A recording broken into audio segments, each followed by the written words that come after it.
კარგი, მოდი ეს ეს სიტუაცია განვიხილოთ. წითელი მანქანა მოდის, საით მიდის? მარჯვნივ. საით მიდის? ჩვენგან მარჯვნივ. კაცო, შენგან მარჯვნივ მიდის, შენგან იქ ის მიდის მარცხნივ. ჩვენგან ჩვენ მიხვდოთ ჩვენ თავს. ის მიდის მარცხნივ. კითხვა გვეკითხი, გვეუბნება. შეუძლია თუ არაო აი ამასო ამ მანევრის შესრულება. აბა მითხარი ძმაო. ეხლა ხო ვსწავლობთ, მაგრამ მოდი ვისწავლოთ ისე, რომ გავაოცოთ ცხები. კი. არა. კი თუ არა? არა. დაიმახსოვრე, რატო არა? უნდა იდგეს უკიდურეს მარცხენა მხარეს.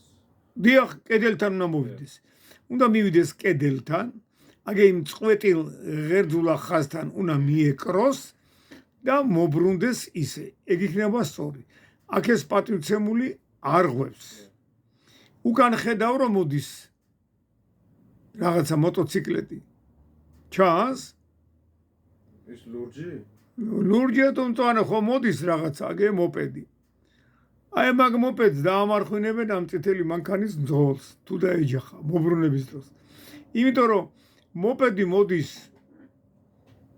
აზრი არ არის რომ ისა რა ქვია, ეგ აქედან მოუხვევს. არა კი ჩაურთო ამან, მაგრამ მანევრის ვიწყებო მარცხენაო, მაგრამ აქ შერეული ბრალი იქნება ორივე რომ დაეჯახოს ერთმანეთს. ის იქნება რომ წითელს ეტყვიან შენო არასწორად უხვევდიო ძმაო. მოპედს ეტყვიან შენ საით იყურებოდიო.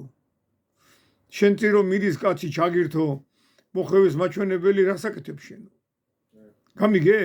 ამას ქვია შერეული ბრალი. ჩვენ გვინდა რომ ავარია არ მოგვივიდეს კაცო. არც შერეული და არც კერძო და არც ისა. ამიტომ აქ მანევრი მობრუნების არის დარღვევით. შევთანხმდეთ.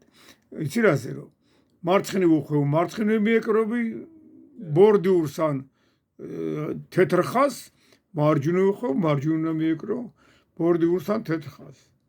ეს არის ჩემი ნიჭიერი მოსწავლე თემურ მორბედაძე. კაი პაპის შვილი და რამე და კაი მძღოლი გამოვა ესა.